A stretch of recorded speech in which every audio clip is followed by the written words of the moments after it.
अस्सलाम वालेकुम, मैं शाहिद हुसैन हूँ। आज का व्लॉग एक तो पीडीएम की कराची में नाकामी के बाद शहबाज शरीफ रोते रोते चले गए। वजह क्या बनी, अंदरूनी खाना मामलात क्या रहे, जिन लीडरान को जिन अपनी जमात को मुनज़्ज़म करने की कोशिश करते रहे, क्या वो मुनज़्ज़म हो पाई? ये जो रूठे हुए थे उनको मना पाए, या कुछ और वजह थी, या वो कराची के लिए रो रहे थे?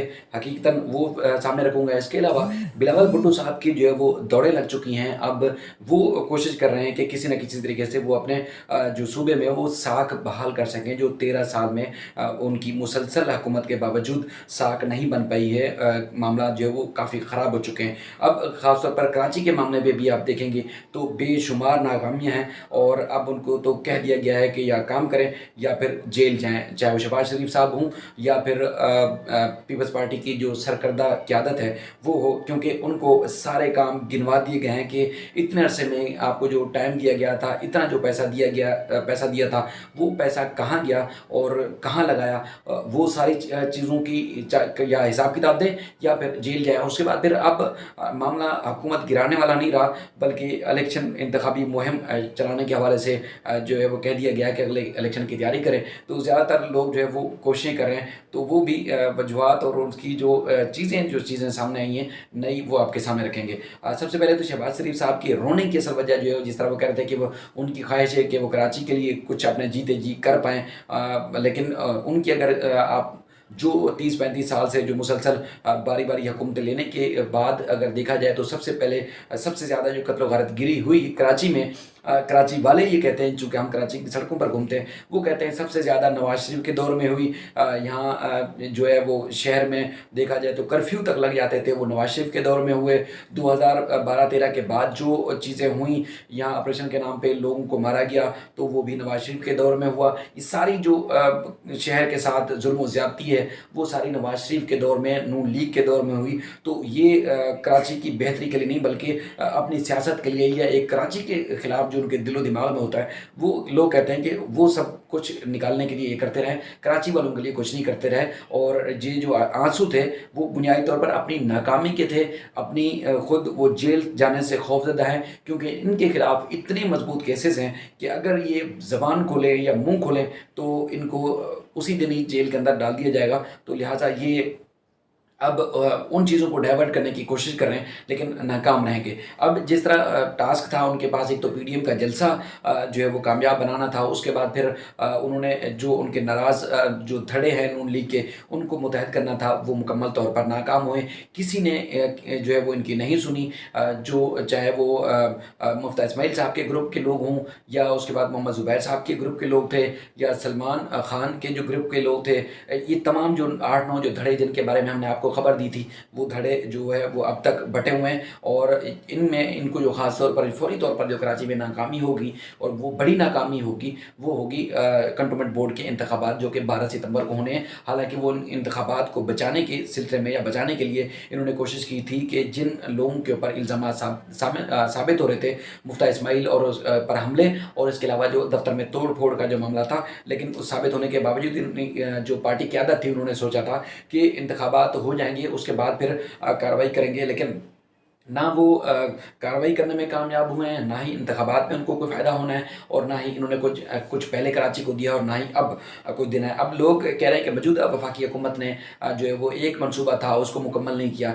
हालांकि आपको याद दिलाता चलूँ कि 2016 में जो ये मनसूबा शुरू हुआ था, मामूली रकम के बाद, अब उसकी लागत जो है तकरीबन 26 अरब रुपए से ज़ायद यानी कि तजावज़ कर चुकी है, और 2 साल में ये मनसूबा मुकम्मल होना था। ये नाकामी नून लीग की थी कि मनसूबा कराची का ग्रीन लाइन का मनसूबा जो है वो शुरू नहीं हो सका है। अब तक तातुल का शिकार है ये हुकूमत, जो है वो कोशिश कर रही है। अब हतमी डेडलाइन दे दी गई है। जब भी हुकूमत की जानिब से लाइन दी जाती है, डेडलाइन दी जाती है, बताया जाता है, तो हम आपको उस मामले में बाखबर रखते रहते हैं। लेकिन अब बताया गया कि सितंबर में, सितंबर के वस्त में, या सितंबर के किसी भी हफ्ते में जो है वो ग्रीन लाइन मनसूबे का आगाज़ कर दिया जाएगा। दूसरा एक और जो कराची को देने के हवाले से, जो चूँकि पीपल्स पार्टी ने 13 साल में कोई 10, 12 या 13 बसें तक नहीं दी, और जो मनसूबे जो रोड सड़कों की कारपेटिंग होती है। पिछले दिनों कुली कचहरी में जो मुराद अली शाह साहब फरमा रहे थे कि उन्होंने फलां रोड बनाया, फलां सड़क बनाया, फलां फलां, ये सड़कें पहले से बनी हुई हैं, उन सड़कों के ऊपर कारपेटिंग करते हैं और साल में 2-2 दफ़ा बाज़ जगह कारपेटिंग हुई है और 13 साल में कई दफ़ा तो ऐसा हुआ कि 6-6 दफ़ा भी कारपेटिंग हो चुकी है। लेकिन कारपेटिंग जो है, जिस तरह आज भी एक तस्वीर पे मैंने कमेंट भी किया था, मुर्जा वहाब साहब जो शेयर की हुई थी, ज़ियाउद्दीन अहमद रोड जो कि शाहीन कम्प्लेक्स से जो एस एम लॉ कॉलेज की तरफ जाता है, ये तकरीबन 1.5 साल पहले बनाया गया था। इसकी पूरी खुदाई हुई थी, इसके ऊपर कारपेटिंग हुई थी, अब दोबारा की जा रही है। क्यों?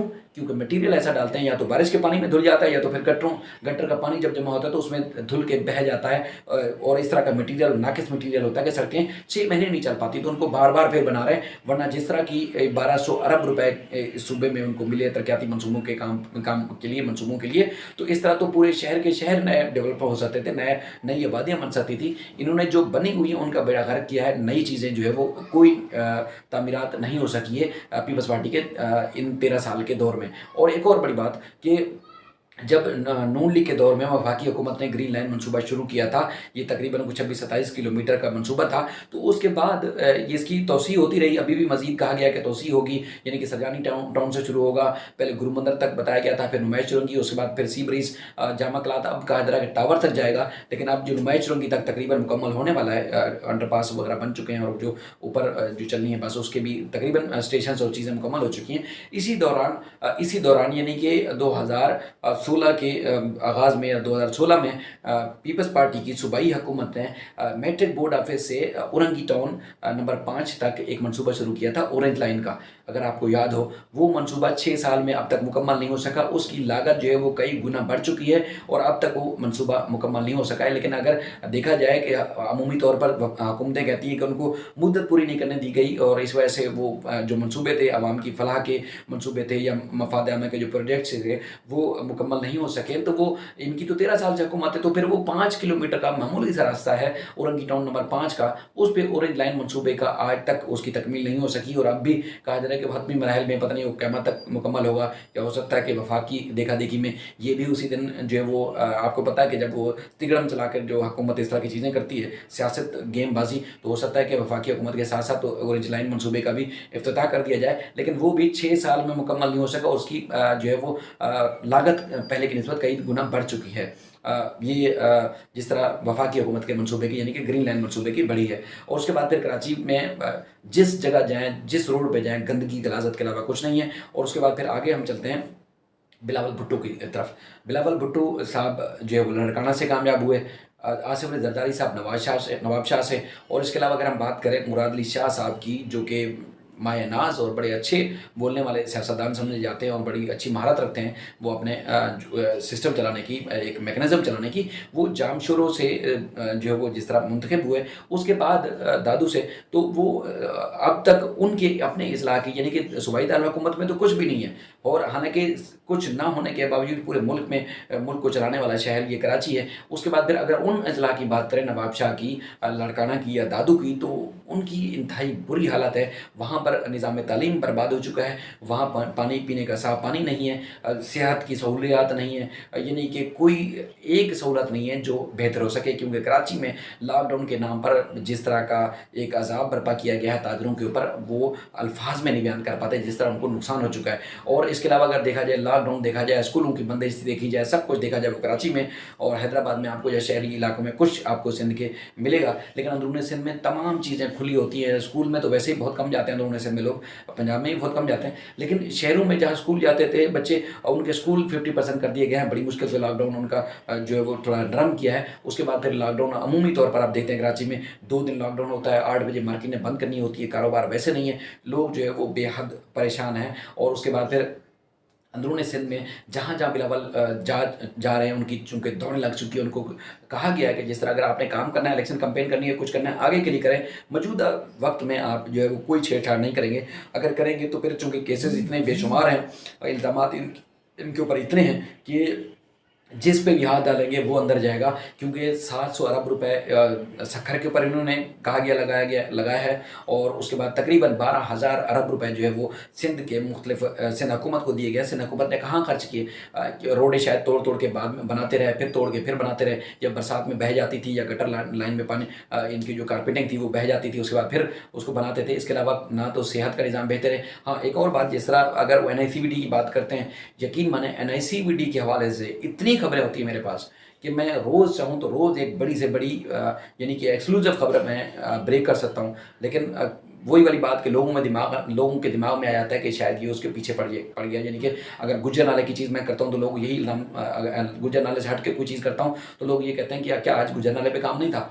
तो कहने का मकसद ये है कि NICVD में भी इतनी करप्शन है। जिस इदारे का क्रेडिट लेते हैं तो आपकी सोच होगी वहाँ अंबार लगे हुए हैं करप्शन के, बदनवानियों के। और जिस तरह जो है वो सूबाई हुकूमत को NICVD की इंतजामिया ने जिस तरह बेवकूफ़ बनाकर रकम ऐंठी है, आपकी सोच होगी। बहरहाल वो क्रेडिट लेते हैं। लेकिन इसी तरह के जो प्रोजेक्ट्स बनाए गए हैं NICVD के, वहाँ पर इंदरून सिंध में भी बेशुमार करप्शन हुई है, बेशुमार लोगों ने लूटा है NICVD मैनेजमेंट ने। और इसी तरह पीपल्स पार्टी के जो इंतजामिया में से जो लोग शामिल हैं, सूबाई वज़रा हूँ चाहे वज़ीर आला तक के नाम आ रहे हैं, क्योंकि नैब इंक्वायरी कर रहा है। क्योंकि वही मैं कह रहा हूँ कि अगर मैं रोज़ खबरें चलाऊँ तो रोज़ बड़ी से बड़ी खबर दे सकता हूँ। लेकिन लोग चूंकि फिर वो करप्शन करने वालों को कम, जो सच बोल रहा होता है, जो इनके पर्दे फाश कर रहा होता है, उसके ऊपर ज़्यादा जो है उंगलियां उठाते हैं। तो इसलिए मैं खुद एहतियात कर रहा हूँ, वरना इतनी खबरें हैं, अंबार लगे हुए हैं इनकी करप्शन बेनकाब करने के हवाले से। तो बिलावल भुट्टो साहब को दौड़ें इसलिए लगी हुई हैं कि अब चूंकि वफाकी हुकूमत ने जिस तरह पंजाब में, खैबर पख्तूनख्वा में, गिलगित बल्तिस्तान में, कश्मीर में, बलूचिस्तान में जिस तरह सेहत कार्ड दिए, जिस तरह वहाँ की मैनेजमेंट को बेहतर कर रहे हैं, वहाँ सूबाई मैनेजमेंट वफाकी सतह पर जो मामला हैं उनको बेहतर कर रहे हैं। तो अब ये इस सेहत कार्ड इसलिए नहीं देने दे रहे कि अगर सूबाई हुकूमत या वफाकी हुकूमत या सेहत कार्ड सूबे की आवाम को दे देती है, सेहत की सहूलत लोगों के लिए आम हो जाती है, तो फिर उन्होंने जिस नाम पर ये वोट पीपल्स पार्टी वाले लेते हैं, आवाम ने वो वोट उनको इस तरह देना नहीं है। तो इसलिए फिर ये सबसे ज़्यादा जो रुकावट बने हुए हैं बिलावल भुट्टो साहब और जो है वो मुराद अली शाह साहब, वो चाह रहे हैं कि अगर ये सेहत कार्ड सूबे की आवाम को मिल गया तो फिर ये सूबे की आवाम की जो एक सोच है या वो अटैचमेंट है वो वफाकी हुकूमत के साथ हो जाएगी। तो इसलिए इनको जो है वो कोई घास नहीं डालेगा। अब जहाँ जहाँ बिलावल भुट्टो साहब जा रहे हैं, स्पीचेस कर रहे हैं, चाहे वो नवाबशाह गए, लड़काना गए, सखर गए या मुख्तलिफ टंडोला यार गए, तो वहाँ पर इनको शदीद जो है वो तनकीद का सामना करना पड़ रहा है। वहाँ के सहाफ़ी सवाल कर रहे हैं, वहाँ की आवाम सवाल कर रही है, पूछ रही है कि इतने अरसे तक 13 साल मुसलसल हुकूमत करने के बावजूद क्या दिया है। क्योंकि अक्सर हुकूमतें यही वाली बात करती हैं कि हमारे पास अगर हमें कुछ मुद्दत मिल जाती, अगर हमें कुछ टाइम मिल जाता तो हम डिलीवर कर लेते। 13 साल में जो डिलीवर नहीं कर सके तो उसका मतलब ये है कि नाअहल है, ये इनमें करने की कोई सलाहियत ही नहीं है, सिर्फ पैसा बनाई जाओ और अपने ऊपर लगाई जाओ, इस तरह वाली चीज़ है। बाकी आवाम पे तो कुछ नहीं लगा रहे। तो बहरहाल ये बड़ी अहम चीज़ थी और आपको बतानी थी। और बिलावल भुट्टो साहब की भी और PDM की और मौलाना फजलुर रहमान साहब की भी, जिस तरह आपने देखा कि वो उन्होंने मैनेजमेंट तो किया है, जो मेज़बानी के फ़राइज़ थे उन्होंने अंजाम दिए हैं, लेकिन अब उनकी भी ना जल से जुलूस और इस तरह की चीज़ें जो है वो दाल गलने वाली नहीं हैं। तो आप देखेंगे मुस्तक़बिल करीब में मज़ीद नाकामियाँ इनकी सामने आएँगी, मज़ीद यानी कि जो इन्होंने एक पर्दा ऊपर ओढ़ा हुआ है वो बेनकाब होंगे, तो आपको मज़ीद चीज़ें सामने आएँगी। क्योंकि हर अफ़सर, हर सियासी रहनुमा और हर एक से बढ़कर एक जो है वो करप्शन में गले तक जो है वो धँसा हुआ है। और उसके बाद फिर इदारों के पास सबकी गोट है, और काम करो या फिर जेल जाओ, ये वाली सूरत हाल हुई है। बहरहाल मज़ीद भी आपको अपडेट करते रहेंगे। अपना ख्याल रखिएगा। अल्लाह ताला हमारे मुल्क को, कौम का हामी नासिर हो।